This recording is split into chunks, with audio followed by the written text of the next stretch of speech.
Seder. The destiny of America is always safer in the hands of the people than in the conference rooms of any elite. Sam Seder. They are unanimous in their hate for me, and I welcome their hatred. We must guard against the acquisition of unwarranted influence, whether sought or unsought, by the military-industrial complex. The Majority Report with Sam Seder. Ever get the feeling you've been cheated?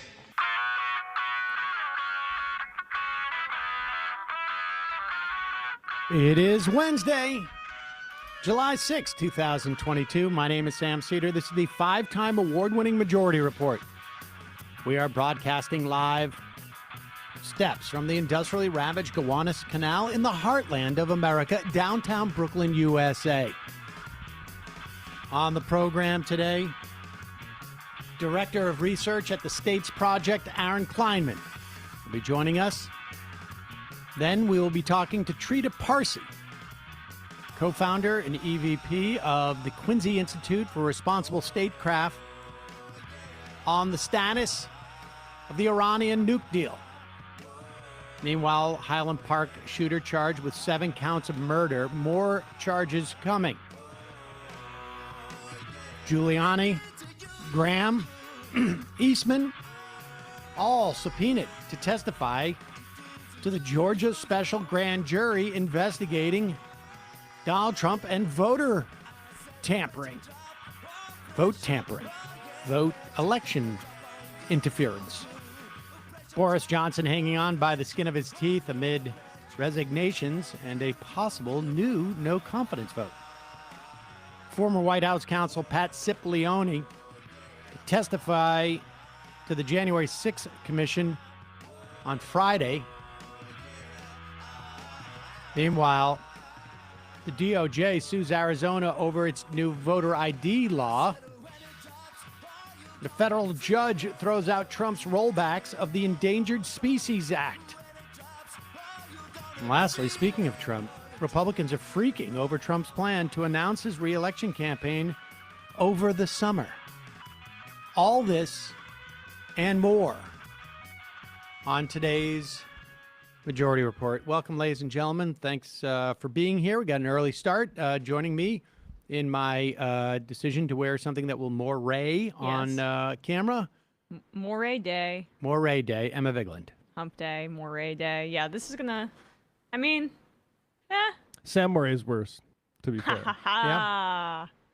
Yeah, we both have like electric shirts on. Yeah. Trying to confuse the cameras. Yep, there it is, folks. Sometimes you got to keep the cameras in line by doing that. All That's right, how you know the robots haven't taken over. We got a lot to keep them in check. Got a lot to get to today. Let's start with this. As you know, there are about 13 states around the country that had trigger laws so that abortion was effectively banned in those states the moment the Supreme Court announced its ruling in the Dobbs case that overturned Roe v. Wade. One of those states was Mississippi, and there was an attempt to stop the ban, the trigger ban in Mississippi from starting.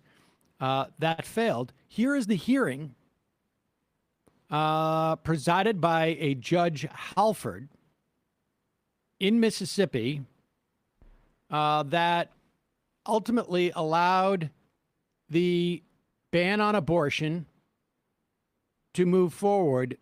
Listen to the way that she starts. This is in a United States court, state court in Mississippi, just to give you a little sense of what's going on with this abortion ban. In accordance with Judge Alford's standard practice, those of you who wish, you're invited to join us for a moment of prayer and reflection brought by Reverend Calvin Cosnahan, serving as a special chaplain for today's session. All others are requested to remain silent and respectful of the court decorum during this time. Lord, we pray for the presence of your Holy Spirit in this courtroom today. We lay before you our passions, emotions, and anxieties concerning the issues involved in this case. We seek your truth not our own. We seek your wisdom, not our own. Bless and inspire Judge Halford in her deliberations and judgments here today. Bless and inspire all those who address this honorable court to do so with a sense of your presence and your will for them today. Enlighten our minds, strengthen our spirit, and fill our hearts with love, wisdom, and understanding. Lastly, Lord, we pray that you grant that the cause of truth, justice, and humanity shall in no wise suffer in the proceedings today. We thank you, Lord, in advance for all that you're going to do in our midst. Amen. Be seated. All right, No, we don't need to hear any more. That was the and this is the thing that I think some Christian or folks who grew up in the Christian tradition won't necessarily pick up. But that is a Christian prayer. It does not say Jesus per se, but it is a Christian prayer. We don't talk about the Holy Spirit in Judaism, and I suspect also not in Islam. And the person who was delivering the prayer is a Christian minister. So I mean, I feel like that makes it clear. Right, and you must respect the court's decorum during that. You don't have to participate, but might be a little tougher. Get your case won if you're not with the program, as it were. Or if you might look like you're not with the program. And to be clear, the judge, Deborah Halford, refused to block the abortion ban despite a 1998 ruling from the Mississippi Supreme Court saying that the state constitution provides abortion rights. So that issue was never litigated. A statute was passed. It was a trigger law. Unlike what we were talking about with the EPA West Virginia case, there's no one necessarily to bring a standing on a law that's been passed that is contingent upon what the Supreme Court does until the Supreme Court does it. And then there are people facing the consequences of that. And then you decide that, then you can determine that you have standing. I think there is one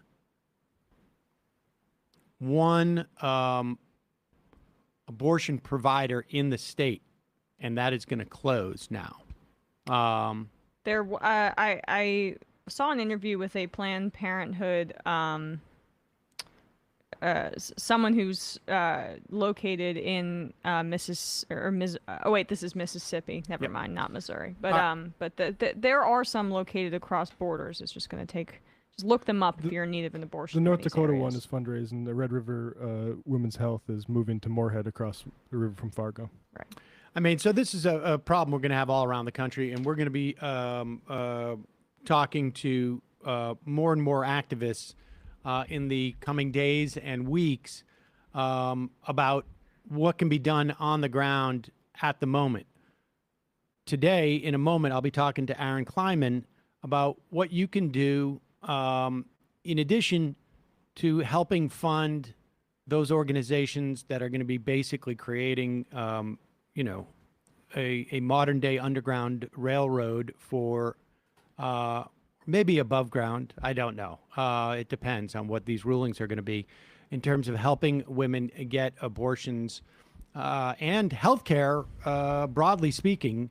And we will get into that. Aaron Kleinman will be here to tell us which states you can get the biggest bang for your buck if you are looking to donate to state races that will change the dynamic in specific states and either prevent full-on abortion bans or help loosen abortion restrictions in these states. Very targeted way of for those of you who have some faith that elections mean something in these states. This is for you. And then, of course, we'll be talking to Trita Parsi. First, a couple of words from our sponsors. I mentioned this yesterday. Multi-appearance on guest on this program. Haven't talked to him in a while on this show. Professor Eddie Glaude has a new podcast out, and says here, there always will be something distinct about our present day, yet history haunts us. American democracy is at crossroads, and we have to decide who we really are as a nation. History is Us is an important 6-part documentary podcast series hosted by award-winning Princeton University professor Dr. Eddie Glaude. Journeys back to face the truth about race at the heart of the American story, from the aftermath of the Civil War, the mid-20th century struggle for freedom, the election of Barack Obama, and the current-day racial reckoning. History is Us asks questions about who we are as a nation, what race might reveal about our current crisis, and where we go from here. Through the voices of distinguished historians and scholars, this limited series gives listeners the background and education to understand how we got here and how we can all use history to clarify the choices before us. Listen to History is Us, presentation of Shining City Audio, C13 Originals, and Jon Meacham Studio. Available now wherever you listen to your podcast. I've had a couple of people have already IM'd and emailed me that the podcast is great. I haven't had a chance to listen to it, but check it out. Eddie Glaude is really smart and really thoughtful guy. Also, if you're going online and you're doing so without ExpressVPN, it's like leaving your kids with the nearest stranger while using the restroom. Most of the time, probably fine. But you never truly know who you're trusting, and you've always got to worry about it. That's almost the worst part. Yeah. Well, don't risk the important things. Start using ExpressVPN now. Every time you connect to an unencrypted network, your online data is not secured. Any hacker on the same network can gain access and steal your personal data. They can steal your passwords, your financial details, you name it, whatever you got. ExpressVPN creates a secure, encrypted tunnel between your device and the internet so that hackers can't steal your data and sell your personal info on the dark web. Just fire up the app, click one button, and you're instantly protected. ExpressVPN works on all your devices like laptops, phones, and tablets, so you can stay secure on the go. I've got it on my phone. It is crazy easy to use. You open up the app, you press a big red button, boom. You don't even think about it. After that, you get a choice. If, let's say, you're trying to be in Los Angeles so that you can watch maybe a game on YouTube TV that's not necessarily in your area, bingo bango, you can set it to a server in California, but which I understand is the way you can use it. But also, you've heard I get phishing emails, and I always like to click on the link. But I will always make sure that my VPN is on when I do, because I want to see what the scam is. That's just me, though.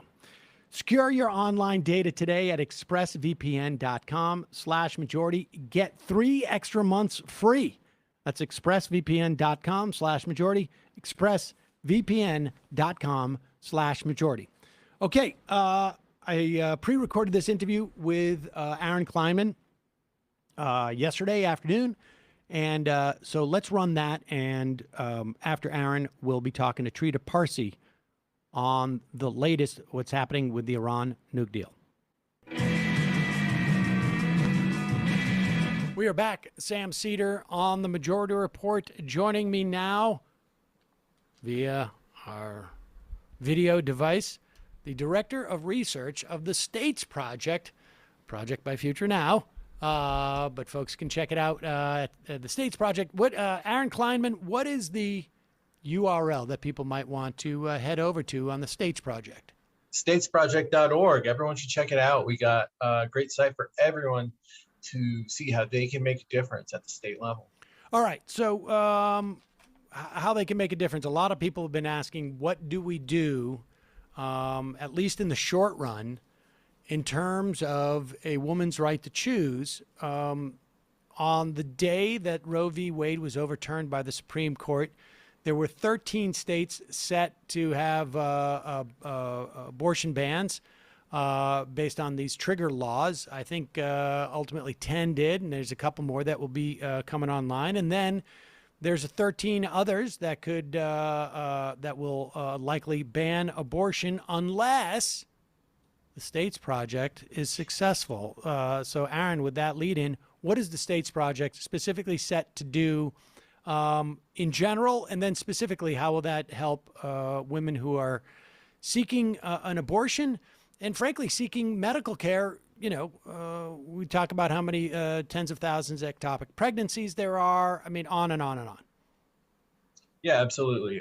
So if you look at the map of the United States, every single state where the right wing controls the state legislature, pretty much all of them, the reproductive health is under threat to some degree. And so if you can flip those state legislatures, you are protecting those rights. You are protecting the ability to, not just reproductive health, like you said, but also, it looks like it's expanding to contraception. And then, of course, like an ectopic pregnancy or something like that. Again, all of those issues, if you can flip control of state legislatures or maintain control of state legislatures, as the case may be, you can, really protect health care for millions of people. And we should say, I mean, it's obviously not limited to health care for women and autonomy over their bodies. But like you say, we're in an era now where the Supreme Court is gunning for individual rights, for things like voting rights. They're gunning for things like the federal government's ability to effectively regulate our air, our food, our financial systems, and on and on. A lot of these fights are going to take place on the state level. I mean, and we've been saying, and you've been coming on the show for years talking about the importance of states. It's never been more important to have some control of these legislatures. Yeah. Right now, so much of, kind of what your life is like is determined by the zip code you're in, because the state government that you live under has so much control. And again, if you look at state legislatures nationwide, in any state where really kind of our allies are in control of a state legislature, then reproductive rights are protected. People are getting clean air. People are getting, again, not just reproductive health, but also, all sorts of kind of, low-cost medicine. There are ways that state governments can really improve people's lives. But I think, the Dobbs decision has really thrust reproductive rights into the fore of kind of what states really can't control, and because it's such a salient topic to so many people. And right now, again, it's who controls your state legislature determines that. And the margins of control for state legislature are so slim in so many of these states. It's literally a couple of thousand votes switching in 2020 would have led to massively different outcomes in a number of these states. States like Michigan, states like Arizona, states like Maine. It really is on a razor's edge right now. And heading into 2022, we know that there is the standard thermostatic public opinion that accompanies any incumbent presidency that will give headwinds to a president's party. But the fact of the matter is that, first of all, in a lot of these states, we're actually getting better maps in 2022 than we did in 2020. And again, it's because the Democrats are not the incumbent party controlling so many of these state legislatures. You can kind of get into people's heads like, hey, even if you're not happy with what's going on in DC necessarily, right now, the people in your state capital that represent you are vastly out of line with your opinions on these really critical issues. And it's just getting that message out to people who we know have voted for, candidates who will, support people's lives instead of the far right in the past. Just getting that into their heads that who is in your state capital really matters, and the candidates that we're supporting really can actually improve your life, can protect things like the fundamental right to, abortion and reproductive health care. That's what the challenge is. Okay, I want to get back to that to that dynamic in a second. But has there been any a crunching of like the likelihood of the the correlation between how a state legislature goes and how the state votes in terms of the Senate races and the presidential races? So typically there is a pretty strong correlation. I think looking at kind of the 2020 results, there were just very few cross-partisan seats across the country, even in non-battleground states. So people tend to vote, but there are big differences there are swing districts. And again, if you look at a state like Michigan, for example, it used to be that a majority of the state Senate seats went for Trump. That made it very hard for Democrats to win a majority of the state Senate. But under the new maps, a majority of state Senate seats went for Biden. And similarly, Pennsylvania House, it used to be a majority of the House seats in Pennsylvania went for Trump. Now a majority of them went for Biden. So, it is kind of the polarization and nationalization of elections has made itself known at the state level. But also there are opportunities to really, especially when the president isn't on the ballot, it's kind of, you can kind of try to get those swing voters on your side by really hammering home the fact that who is in your state capital really determines a lot of your fundamental rights. The dynamic you just talked about in Michigan and Pennsylvania, is that a function of new maps that were drawn in the wake of the census? Yeah. So again, in 2020, so the Michigan Senate wasn't up in 20, but the Michigan House, their maps got a lot better too. And again, we were just a few thousand votes away from breaking right-wing control of the Michigan House in 2020. Maps got better. So it's, you don't even really need to improve necessarily on the 2020 performance at the Michigan legislative level. You just need to basically do as well as you do on a presidential election. And because I'm just trying to set up, like, because the as people are watching this and they're looking to see what can be done, the pitch that you have always made is the dollar for dollar. Your dollars do more work on the state level in terms of supporting state races than in any other type of race, because there's fewer dollars there, and so you're a bigger fish in a smaller pond, essentially, with your dollars. And there is at least a correlation in terms of, like, we always think about coattails. A leader at the top of the ticket providing votes for people down below. But the fact is, it also works the other way. If you've got vibrant candidates on a state and local level, they're bringing out voters that otherwise wouldn't come out, and they tend to vote up ticket in the same way they vote, for that specific senator. And so, from your perspective, this is not a persuasion election. It is really a motivation and get out the vote type of situation. Well, I'll take the first thing first, which is you're absolutely right that the average competitive state. So I'm not just talking about uncompetitive, someone's running basically unopposed, but an average competitive state legislative election costs about 3% as much as a competitive U.S. Senate election. So if you want to think, so that's 33 times, your dollar goes 33 times further at state legislative level than it would at the Senate level in a competitive race.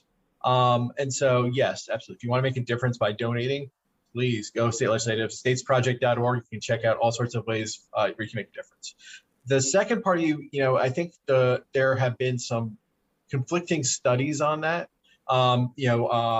There was one study that came out, I think 2 years ago, or maybe it was last year, that showed that there might be some type of reverse coattails effect, as you said. There are other studies, though, that have been around a little longer that really haven't shown that. And so, the jury's still out a little bit on that. But here's one thing that we can say about the effect of, it's having a messenger who's a part of a community, who knows the people there, who's really seen as a trusted person in there, can really help, make inroads among a group of voters in an area. And, there's nothing that shows that we know that we need trusted messengers.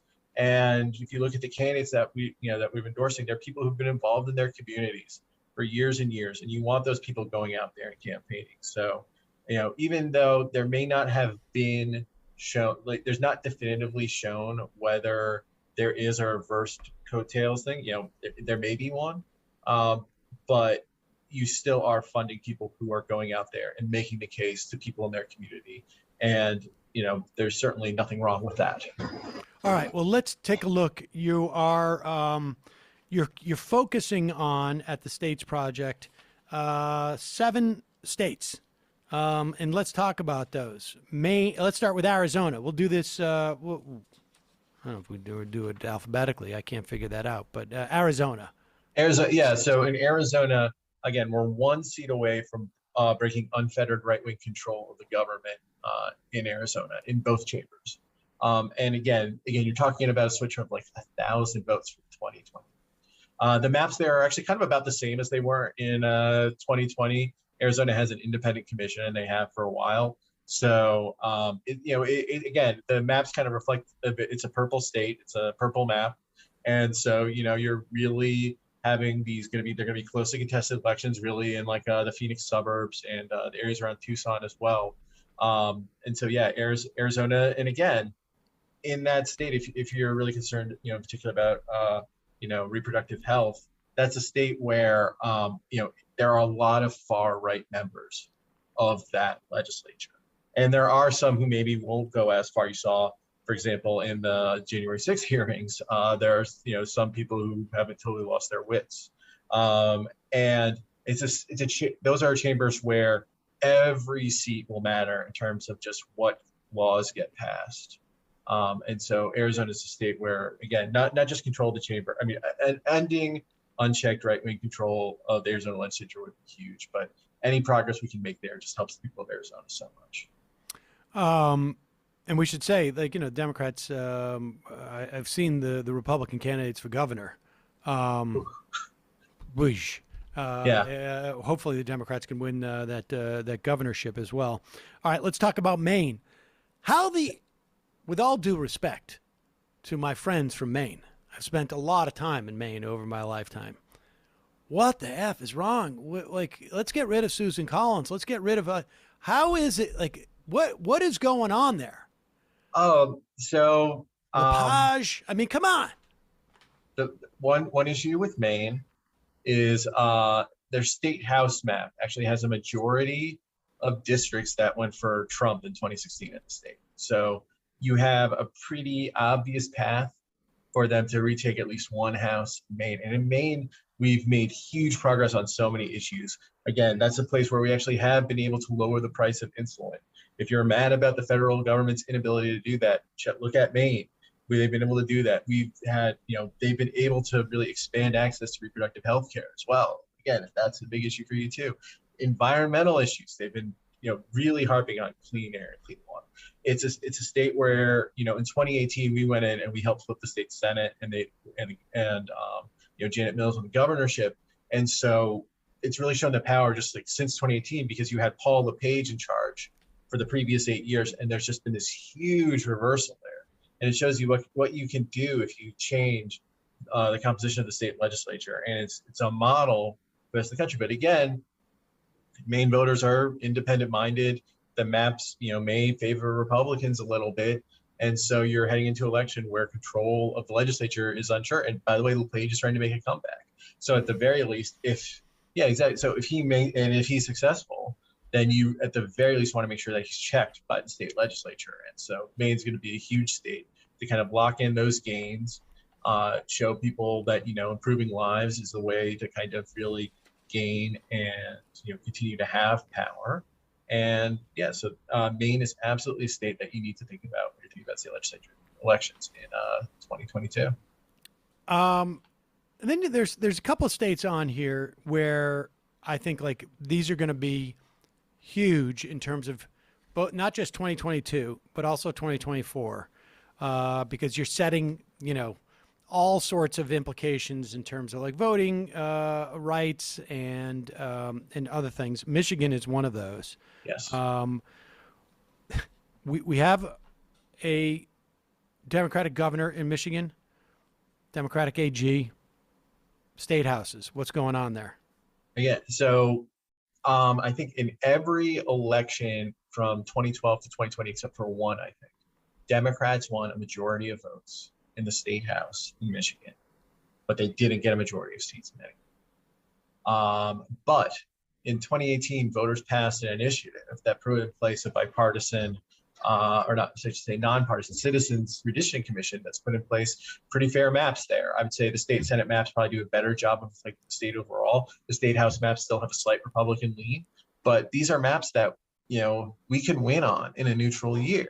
The people of Michigan can finally have their voices heard in the legislature. And if you want to talk about a state where the state legislature has a lot of power, in Michigan, there's actually, in their state constitution, if the legislature passes a law and then they can get a petition signed by 8% of the voters in the state, which ends up being, I think, something like 300,000 signatures, based on the gubernatorial election, they can actually enact a law by going around the governor's veto.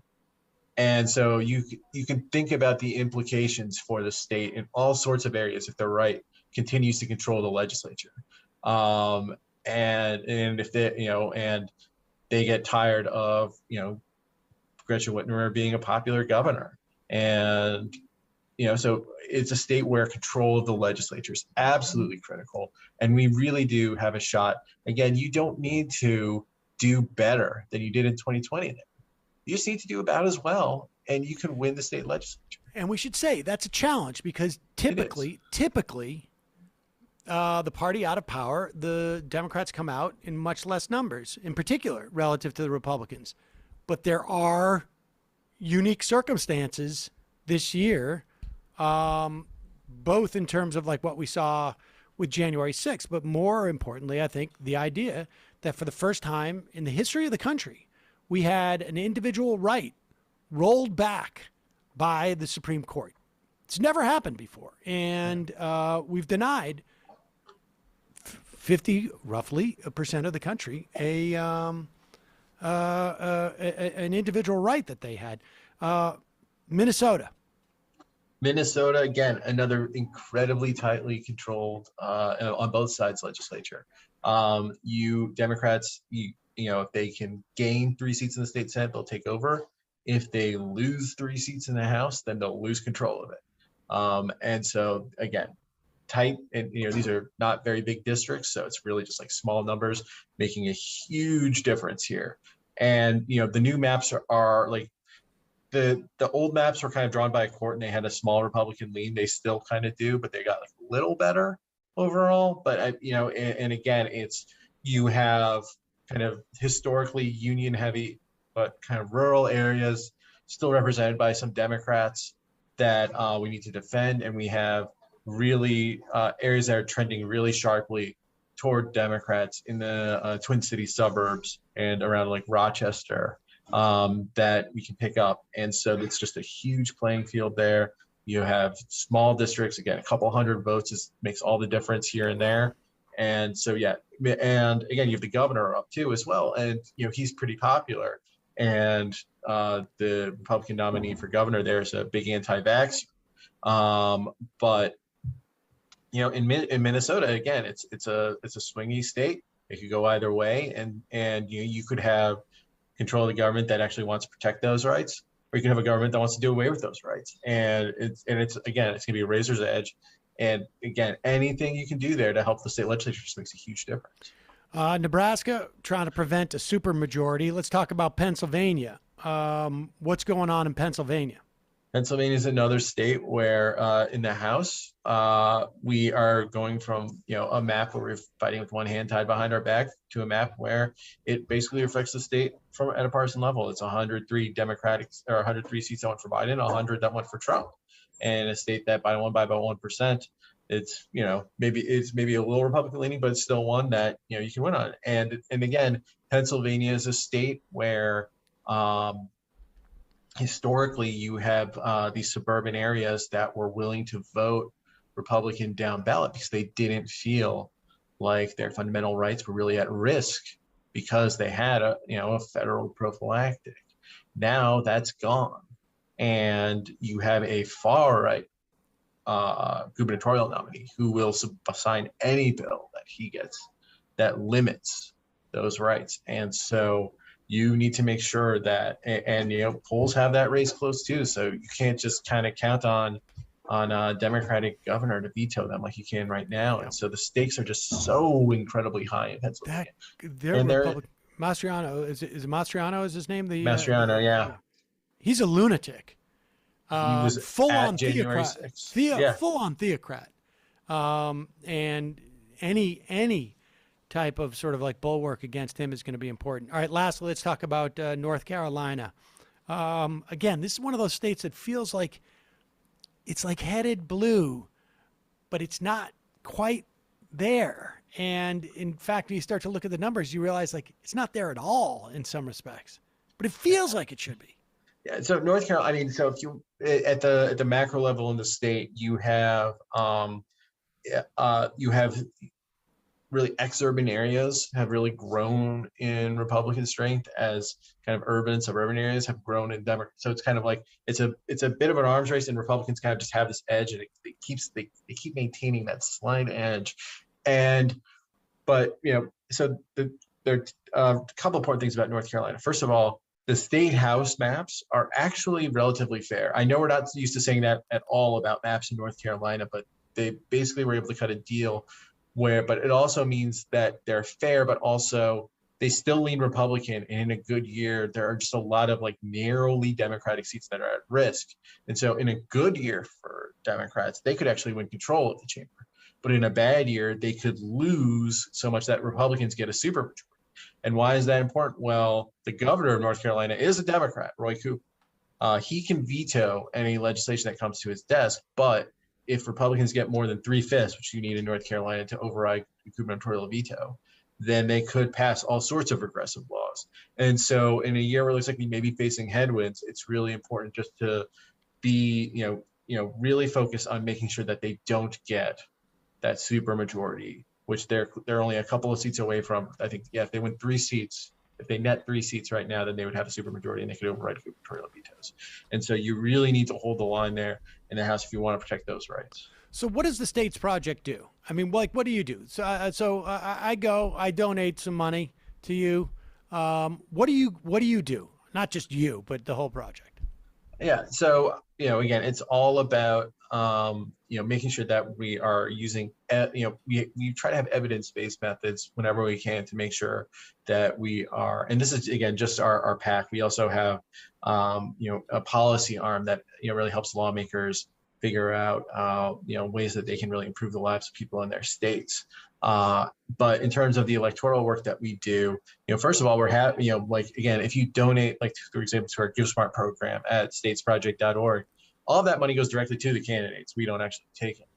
But if you do want to donate to us, which I, heartily endorse as well, we basically spend a lot of time trying to figure out the best ways that we, to the extent that we do, with any electoral funds spend, make sure that it's in the most effective way.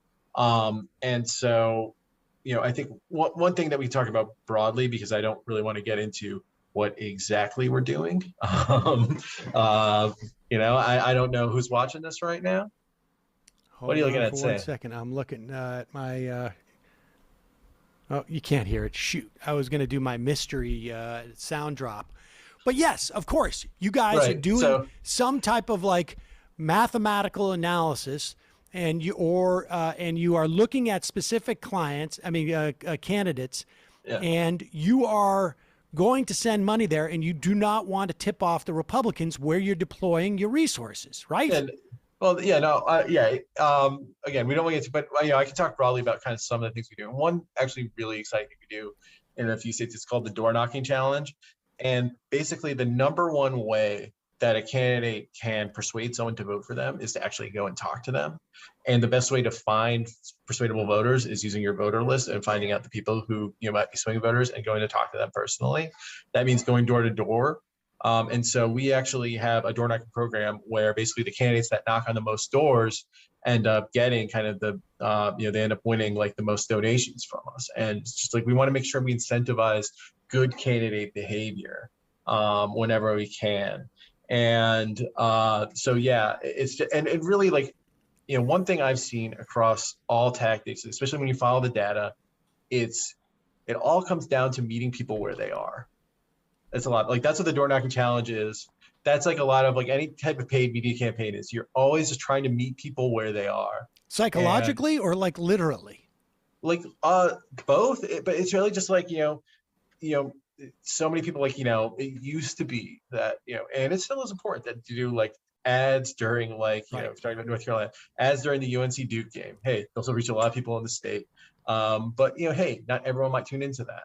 And so it's like what they might actually, or not everyone's paying attention to those ads. And so it's finding other ways to kind of find out where people are and getting the message in front of them that, what we've been talking about here, it's like, regardless of what you think about the direction of the nation or what's going on in Washington, D.C., the fact of the matter is that so much of what you hold dear is at stake in your state capital. And the right-wing candidate on your ballot holds views that are just so far out of line with what you believe. And you just got to get that in people's heads. Right. And that's what the challenge of all of this is really meeting people where they are to get that message out and making sure that states, right now, Republicans have, control of state houses outsized to their popularity. And there's nothing, especially now that we have fair maps in a lot of states that we didn't before, there's nothing that says that we can't take that back. There's nothing that says that ultimately we can't make states a bulwark against them. But it's just, we're going to have to. And it starts now. Aaron Kleinman, Director of Research at the States Project. Folks can go there at statesproject.org. You can donate money to the States Project, and you can donate to the Give Smart program, which gives the money directly to targeted candidates who have the best chance of winning based upon the data, as Aaron calls it. Some say data. We're not going to argue about that right now. That Aaron is sitting there crunching every day. So if you want your dollars to be most effective in terms of changing your state's policies or protecting a woman's rights in that a person's rights in that state, this is a great way to do it. Aaron, thanks so much for your time. We'll put a link so much, at majority.fm. Don't say anything about the Yankees. All right. Appreciate the call. Talk to you later. All right, Aaron, thank you so much. Thank you, Sam.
We are back. Sam Seder, Emma Vigland on the Majority Report. Joining us now, Trita Parsi is the co-founder and executive vice president, the Quincy Institute for Responsible Statecraft, here to give us an update on the JCPOA, which, for the life of me, I don't understand why you give something an acronym if it's completely unpronounceable. But that is the Joint Comprehensive Plan of Action, or the Iran deal, I think, as people understand it, that was forged by Obama in the final year of his presidency. So, Trita, thanks for joining us. Where are we right now? Because things have happened in the past, I guess it's 2 weeks on some level. At least there's been a slight change in our status as opposed to, I guess, 3 months ago. I don't know if there is much of a change. We're in no good place, let me put it that way. There was another round of indirect talks in Qatar in which the US and Iran negotiated through the European coordinators, but it appears to not have led to anything. The two sides are still stuck. The US side is saying that the Iranians were even increasing their demands. And in the US perspective, the Iranians are making demands on matters that are outside of the JCPOA. The Iranian view is that, at least when it comes to the delisting of the IRGC from the terrorist list, that is not outside of the JCPOA, since the Trump administration explicitly put the IRGC on the terrorist list or on the FTO list in order to sabotage any potential US return to the JCPOA. And this has now been going on for quite some time, that we're in this deadlock, almost in this zombie state for the JCPOA. It's not quite dead, but it certainly doesn't seem to be alive. All right, let's go back a little bit and just remind people, so that for folks who haven't maybe been really too in tuned into what is going on. The Obama administration forges this deal that is narrowly crafted specifically about the Iranian nuclear program. It didn't necessarily deal by design with other things that the U.S. may have a problem with, Iran supporting, Hezbollah, or Iran supporting other groups that might, or maybe their influence in Iraq, or whatever it was that other people might have issues with. It was narrowly tailored specifically to deal with the nuclear program. So what were the terms of that? Just set the basic outline for us so that we can know what Trump did to both in unilaterally leaving this deal and in sort of like salting the earth a little bit. So this is a remarkable diplomatic achievement, in my view. The United States, together with the Europeans, together with Russia and China, negotiated for more than 2.5 years intensely with the Iranians and came to a genuine compromise in which the Iranians agreed to significantly reduce and inhibit their nuclear activities. They shipped out 98% of their low enriched uranium. They agreed to cut their centrifuges, these machines that you use to enrich uranium, from 22,000 to only 5,000. Essentially, the combination of all of these measures led to a situation in which, if the Iranians made a decision to build a nuclear bomb, it would still take them a full year minimum to have the material for the bomb, and then another 2 to 3 years to be able to actually build the bomb. So it created a really tremendous comfort zone for the United States. And in return, the Iranians not only got sanctions relief, which is obviously very important, but it was more important that it was an end of an era of American containment of Iran. No longer was the US trying to exclude Iran from all diplomacy in the region, from all bodies in the region. The US had insisted that the Iranians could not be involved in the negotiations about Syria. As soon as the JCPOA was concluded, then the US made a 180 and was 100% in favor of the Iranians being at the table in order to try to find a diplomatic solution to the civil war in Syria. Then Trump comes in, and after about a year and a half, he pulls out of the deal, despite the fact that his own State Department twice certified that the Iranians had lived up to the end of the bargain, despite the fact that 14 reports from the IAEA had confirmed that the Iranians were living up to all of their obligations. This was a deal that was working, but Trump nevertheless pulled out of it. For about 13 months, the Iranians didn't do anything. They continued to be in full compliance, hoping that the Europeans would step in and provide Iran with the sanctions relief that the US now had deprived them of. The Europeans failed to do so, and as a result, after 13 months, the Iranians started to reactivate certain elements of their program. They're still in the deal. They're still living up to most of the deal's provisions, but they started to reduce their obligations in a way that actually is highly, highly problematic. They didn't leave the deal altogether because they were hoping that once the next president of the United States would come into the White House, America would come back to its senses and rejoin the deal. That is what Biden promised to do. That is what a lot of groups had prepared the political ground for him to do. In fact, the Democratic Party platform stated explicitly that the United States should return to the JCPOA. But Biden chose not to go back right away. He could have just done an executive order, as he did with the Paris Agreement, as he did with the WTO, as he did with the Muslim ban. Instead, he spent the first 2-3 months negotiating and consulting with the Israelis, the Saudis, and the Emiratis, the only 3 countries in the world that actually oppose the JCPOA, in order to kind of get them on board. And All right, the way the Iranians... I want to stop there and start to tell that history in a moment. But just looking back, what did the Europeans, what could they have done, and why didn't they do what could have been done in terms of providing Iran with most of the benefits of the deal? There's plenty that they could have done. There's almost nothing they could have done, however, that would not have caused the Trump administration to start punishing Europe. Okay. And the Europeans didn't want to take that cost. And then they also calculated that the Iranians would stay in the deal anyways. And as a result, it certainly wasn't worth the cost for them to pick yet another fight with Trump, or vice versa, that Trump would pick a fight with them.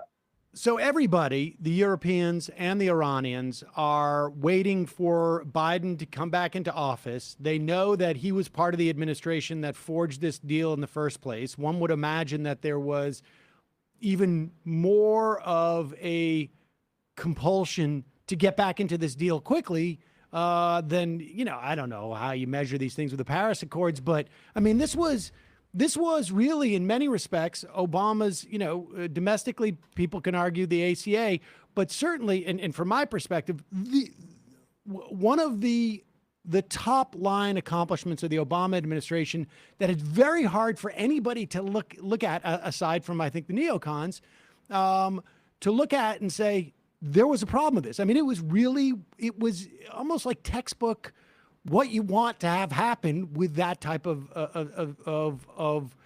I guess, pariah. And also, let's talk about what Biden didn't do, and then we can talk about these dynamics between the Abraham Accords and the sort of the proxy war and the what the Biden administration is doing is sort of trying to build on the Abraham Accords. It's almost made a decision on, you know, which of two paths could be followed, and they've left the Obama path on some level. But let's talk about what Biden did first coming in and why, because it seems like in those first 3 months he could have done the executive order there and no one would have paid attention because we're just going back to status quo, but yet he didn't. And like, why?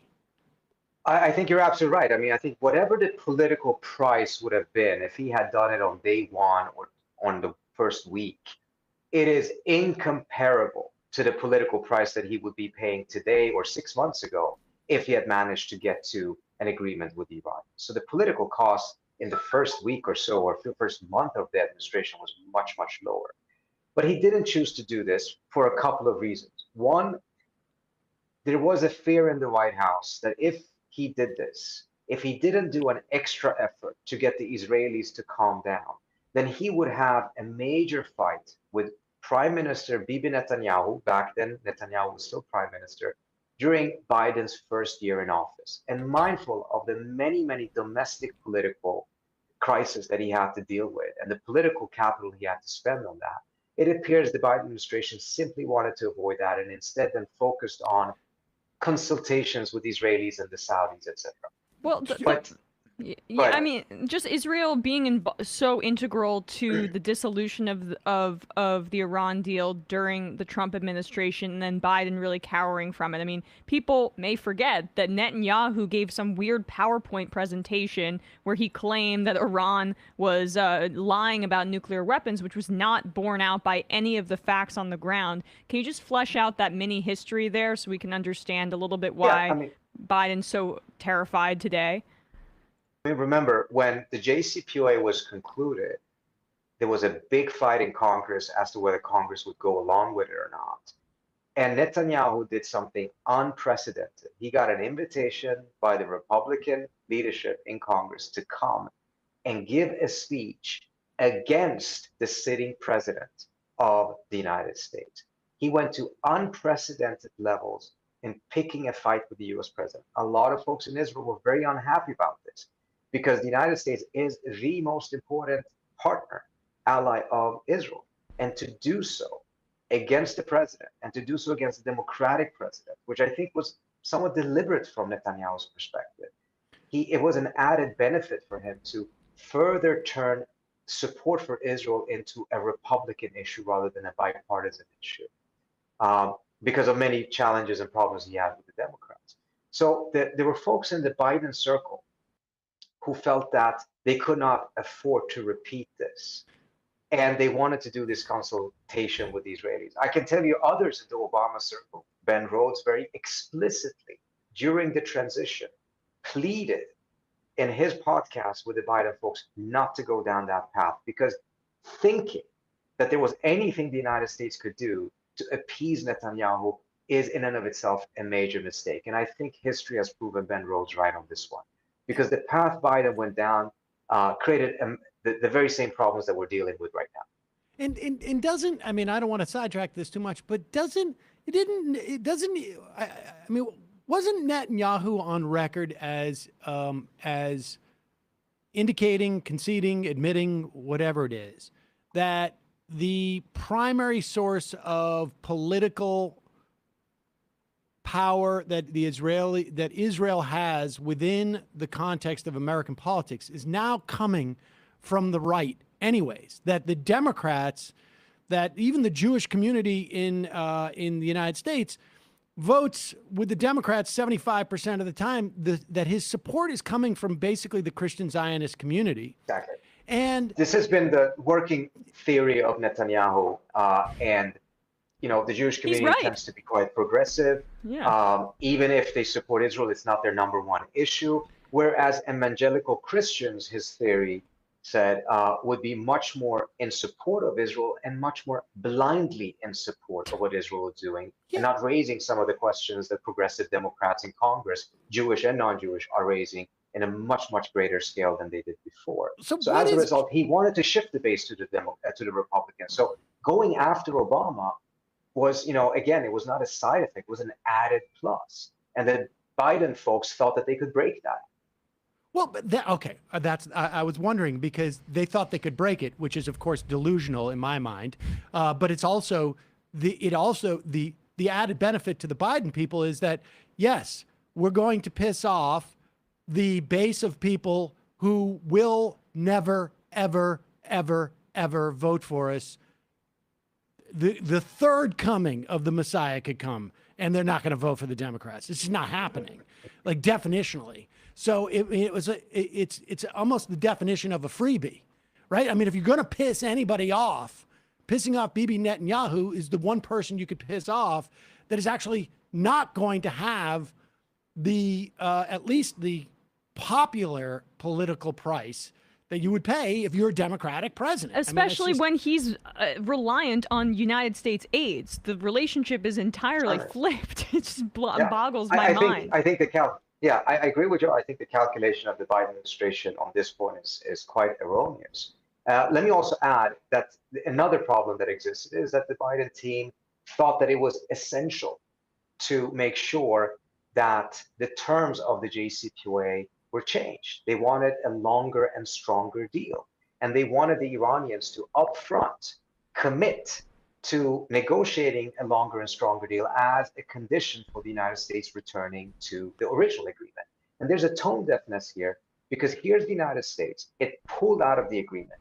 It reimposed sanctions on Iran that were devastating to the Iranian economy. Iran's middle class was an estimated 45% of the population. It shrunk to roughly 30%. 10 or 11 million people were pushed into poverty as a direct result of these sanctions.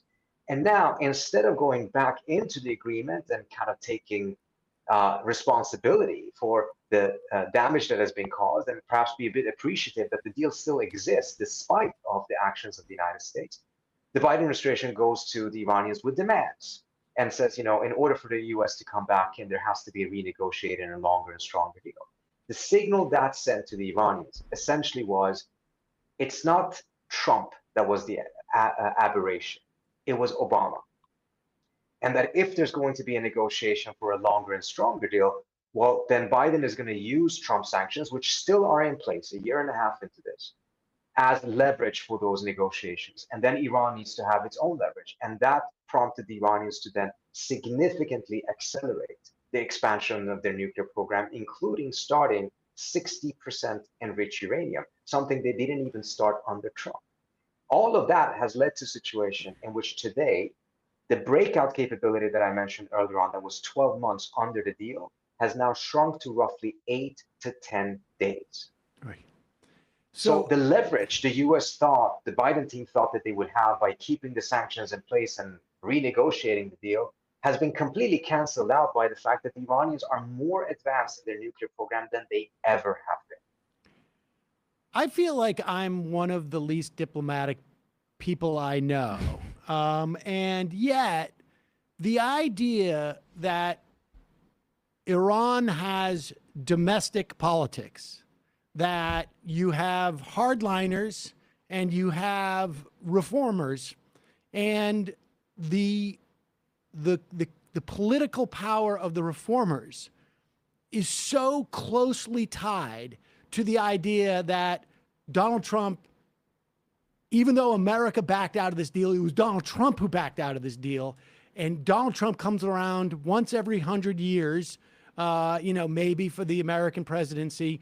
And when Biden gets back in, we're going to be back to normal and we can trust them. I mean, how much of the Iranian reform movement was tied to that premise, and which we, seemingly had no knowledge of or complete disregard for, because we've shattered that, haven't we? Unfortunately, I think you are quite right on this. I think it's important to recognize in June of last year, the Iranians had their elections, presidential elections.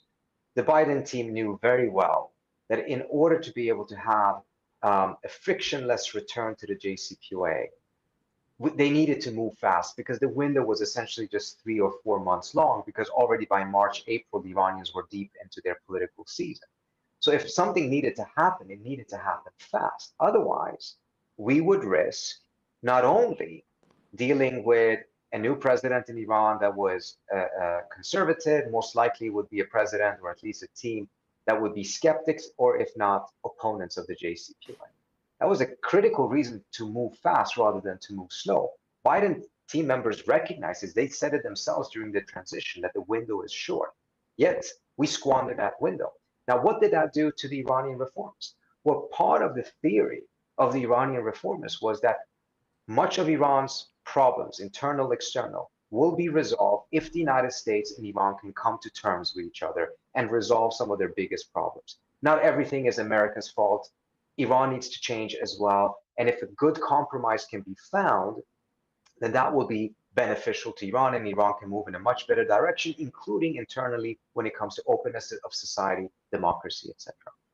That theory was clearly only held by the reformers within the Iranian elite. But the Iranian people spoke in 2013. They elected Rouhani on that platform, gave it a shot, and lo and behold, it actually worked because the deal was struck. Sanctions were lifted.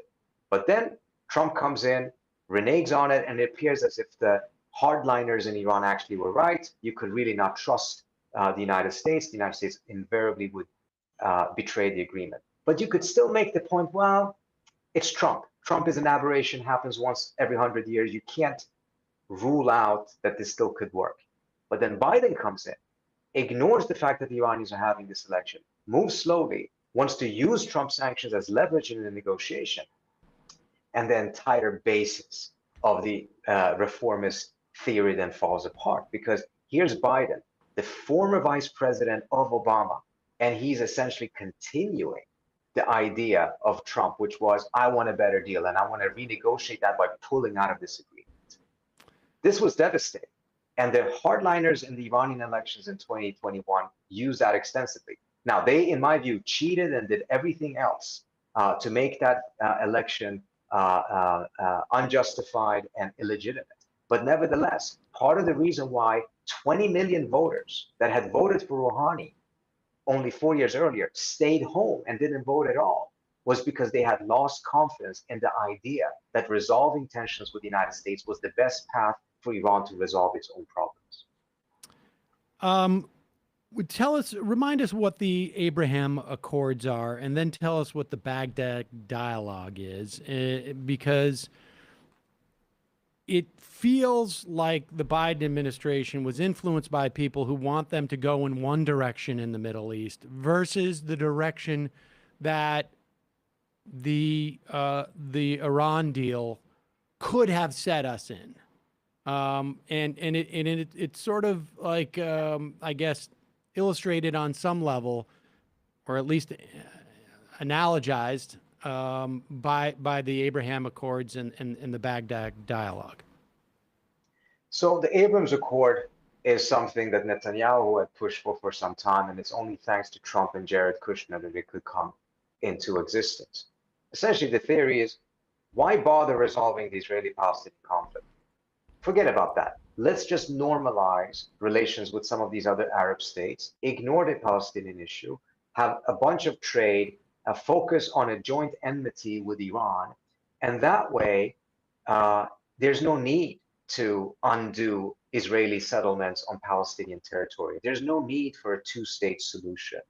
As long as the other major Arab states essentially succumb to what Israel has done, then we have succeeded in what the Abraham Accord document says, moving beyond the Palestinian-Israeli conflict. So it's in some ways honest. It's not trying to resolve it. It certainly is not a peace. It's about sweeping that issue under the rug and forget about the fact that millions of Palestinians continue to live under occupation. This was heavily criticized by people in the region, of course, by the Palestinians, but also by a lot of people in Washington when Trump was doing it. When the Biden folks first came in, they tried to keep a bit of a distance from it. They didn't want to be too closely associated. I think that at some point they were toying with the idea of changing its name. But in essence, they have continued that effort. They have been raising the prospect of Indonesia and Malaysia normalizing relations with Israel without Israel doing anything to come to terms with the Palestinians, and have been met with rather angry reactions. Now, the prize in all of this is to get the Saudis to normalize with Israel.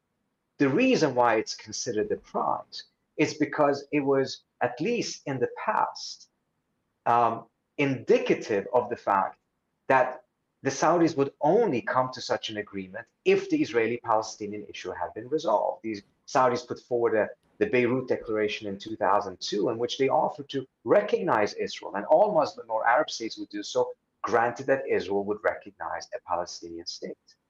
So the idea of getting Saudi to do so was important because it's such an important country in the Muslim world, but also because they had stated clearly they would only do so if there also was a Palestinian state. If you now can get the Saudis to normalize with Israel without any movement on the Palestinian state, then you would take the Abraham Accord to the next level. Those in the White House that are involved in it would get their names written into the history books. But let's be very clear about one thing. It will not bring about peace between Israel and Palestine. On the contrary, it will cement that conflict. It will further inflame that conflict, and we will go in a very bad direction.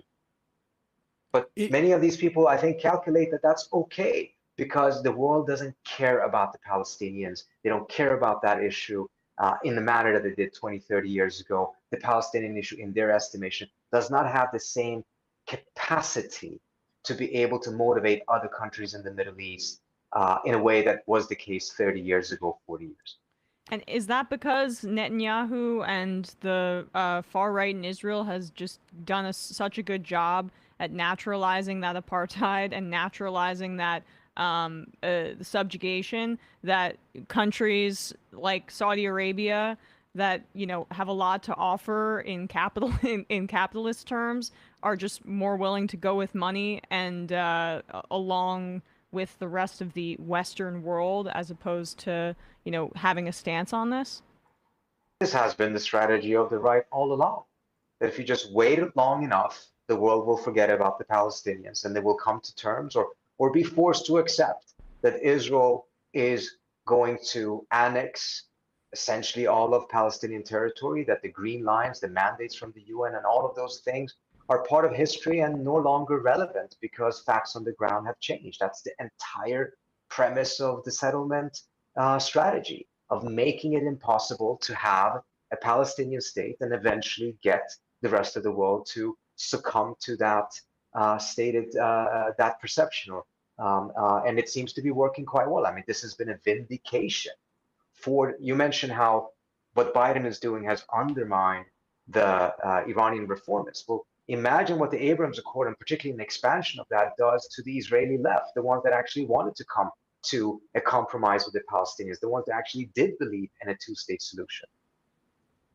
To much of the Israeli public, I would assume at this point, the Israeli right has been proven right. As long as you just go forward with more settlements, more annexation, eventually the rest of the world will lose interest and simply accept it. And so the Abrams Accord basically creates two pariahs, right, in the region. It is the Palestinian people and the Iranians. The Palestinian people become less of a concern because they have no mechanism. If you bring on board enough other countries, they have no mechanism in which to get resources. And the Iranians become sort of like the bête noire, I guess, of everyone else in the region, and becomes the organizing principle. How do we fight, contain, destabilize Iran? And that's sort of and as we see this sort of rapprochement between the Biden administration and MBS in Saudi Arabia, that's got to be a big issue that they're talking about, right? I mean, Saudi Arabia. I would almost go a step further. I would say that having that enmity with Iran, the Arab-Iranian enmity, the U.S.-Iranian enmity, is a necessary condition for the Abrams Accord to come into fruition and for it to be able to endure. If you take away that enmity, the whole thing collapses. This is actually fascinating because only 50 years ago, the tables were turned. The Israelis and the Iranians actually had a quiet alliance because they sensed a shared threat, both from Arab states such as Egypt under Nasser and Iraq under Saddam Hussein, but also from the Soviet Union. Now, in order for that alliance between Israel and Iran to sustain itself, the Israelis believed Iranian-Arab tensions needed to be kept alive. So when the Shah in the early 1970s started to improve relations with Egypt, he actually ended up having a very good personal relationship with Sadat. The Israelis were freaking out, and they were fearing that Iran eventually would abandon its alliance with Israel, because if it manages to improve relations with the Arabs, then it would not need Israel in the same way. I interviewed a senior Iranian minister from the government of the Shah about this, and he almost angrily told me Iran did not have Israel as a friend in order to have the Arabs as an enemy. But we are now going down the path in which we're going to go for a fake peace on one side of the Middle East, Israel-Palestine, in order to have an actual enmity and conflict on the other side of the Middle East. It makes no sense for the region. It certainly makes no sense, in my view, for U.S. national interest, because this is cementing conflict. This is not resolving conflict, not on the Palestinian side, nor on the Arab-Iranian side. It may sell a lot of weapons, but it's not going to bring peace, rest assured. Yeah, everything you're saying may in fact be the feature as opposed to the bug, as they say. Lastly, tell us about the Baghdad dialogue. So that at the very least, it seems like it provides at least a potential model. It's so hard to understand that there are actually people with functioning brains in the administration who think that we still need to be entangled in these conflicts in that region, particularly when we have, at least it seems to me, a fairly good sense of what it would take to minimize the conflicts. Yeah. So, oftentimes when we go down these paths, the foreign policy establishment presents it as the only viable option. Nothing really existed. There were no alternatives. And if there were one, those were naive, et cetera, et cetera. this is tremendously far from the truth. There's clearly alternatives. First of all, what Obama did with the JCPOA, as you correctly said it earlier on, it was a very narrow agreement, but it was a narrow agreement with an explicit promise of being the beginning of a broader diplomatic effort. It was not supposed to stop and end with a nuclear file. It was supposed to start with that and move that out of the way so that the US and Iran and regional states could start focusing on other issues. That never came to fruition as a result of Trump pulling out.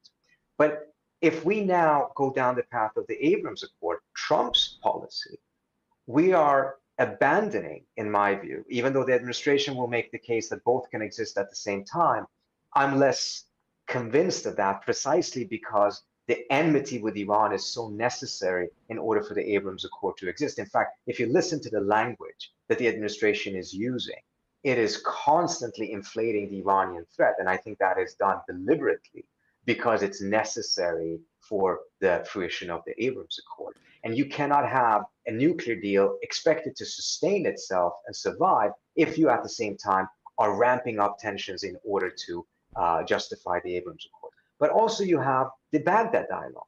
The Baghdad dialogue is put together by the Iraqis. They are the ones that have been secretly providing a venue for the Iranians and the Saudis to talk, the Egyptians and the Turks.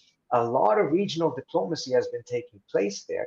And what's so fascinating about this is that unlike the Abrams Accord that is organized against other states, the organizing principle is to essentially say, let's isolate that country, let's create a military pact against that country. The Abrams Accord is inclusive and is not organized against anyone. It's based on actually having the countries resolve their problems using diplomacy. The Baghdad, that is something that the Baghdad dialogue. The Baghdad dialogue, Yeah. exactly.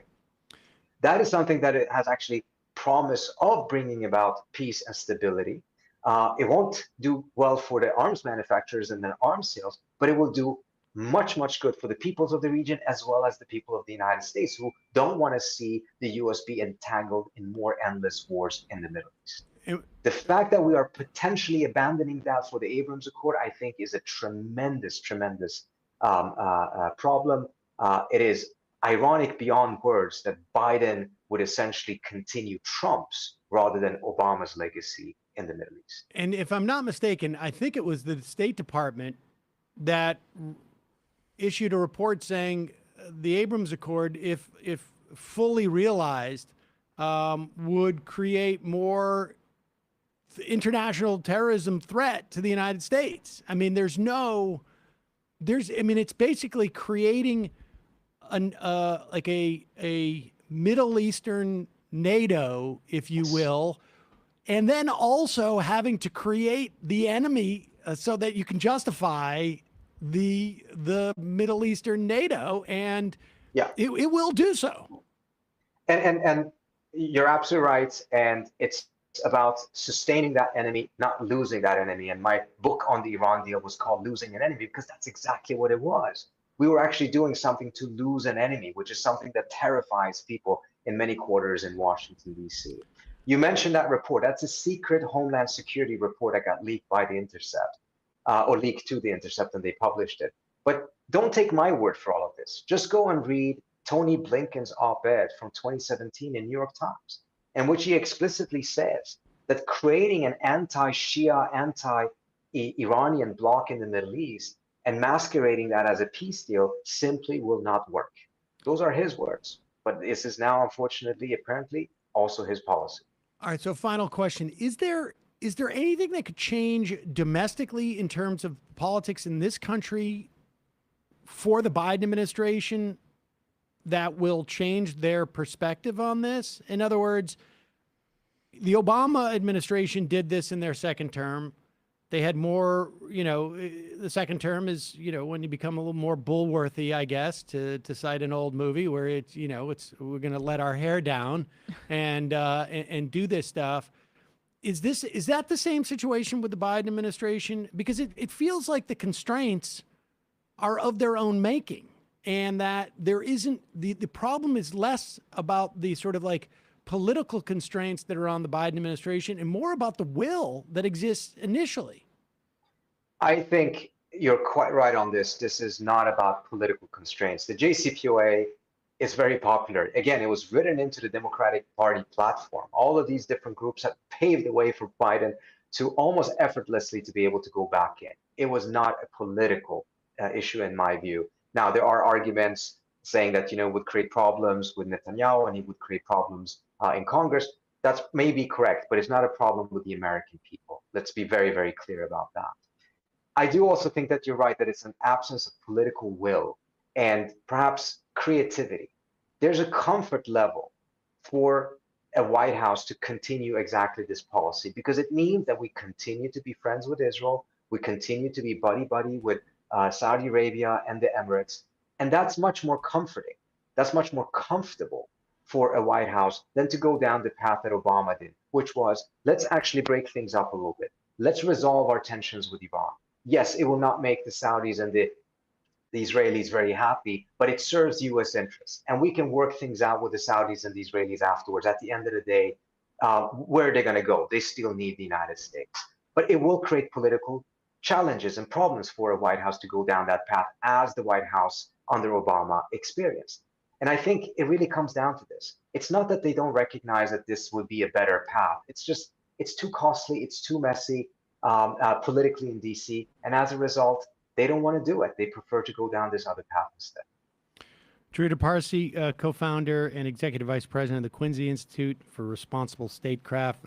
Thanks so much for your time today. Really appreciate it. Thank you so much for having me. All right, folks. Ah! Yeah. What are they doing? I don't know. Tony Blinken maybe should just focus a little more on this and not the rock band that he's in, right? What is that song? I don't know. Oh man. Lip service. Lip service to me. You giving lip service. Have you heard that song? Tony Blinken's song. It's amazing. I love those like little when you find out people are in bands, like the Winklevoss twins have a horrible band. At least they just do covers. Right. Well, this is what we had back in the day. Oh yeah. Only God, no other kings. Let the mighty eagles soar. This was our Attorney General under George W. Bush, and I think he sang this while he was Attorney General. Young to die. She's still got a lot of God, no other king. The Attorney General, only God, no other king. Wow. Sons of bitches. All right, folks, we're going to head into the fun half. Just a reminder, it is your support that makes this show possible. If you want this show to continue to survive and thrive, become a member today. Join themajorityreport.com. When you do, you not only get the free half free of commercials, you get the fun half and the glorious pride in knowing that you help this show grow and function on a daily basis. Also, you can support the show by many other ways.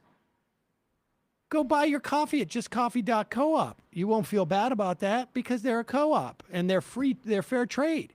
And they go beyond fair trade with their suppliers down farms down in Central America and I think some in Africa. They work with their farmers. If they have a bad season, they don't have as much production. Instead of walking away from them, they work with them and figure it out so they can help them survive. JustCoffee.coop. If you use the coupon code Majority, you get 10% off too, and you can get the Majority Report blend. But they have a bunch of other coffees. But you could also, I don't know, give us a like on iTunes or subscribe on YouTube or subscribe on Twitch. Use your Amazon Prime dollars. It doesn't cost you nothing if you have Amazon Prime. You subscribe to us on Twitch. You get us down to a hype train type of situation. Oh. Poggers. Nice. Tell your friends, all that. So there you go.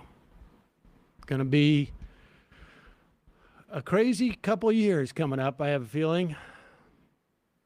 So I don't know if they're going to be good.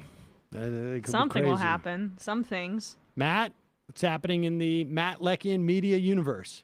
Yeah, Lee Phillips is on, fresh off of our controversial episode about nuclear energy, for a second part on other types of, basically against degrowth, or a critique of degrowth is basically problematic, and like asking people who are, the focus on consumption is a little bit PMC, I guess is the short way to phrase it. So tonight, Lee Phillips, patreon.com/leftreckoning for the second part of that interview. All right, folks. 646-257-3920 is the number. See you in the fun half. 3 months from now, 6 months from now, 9 months from now. And I don't think it's going to be the same as it looks like in 6 months from now. And I don't know if it's necessarily going to be better 6 months from now than it is 3 months from now. But I think around 18 months out, we're going to look back and go like, wow. What? What is that going on? It's not.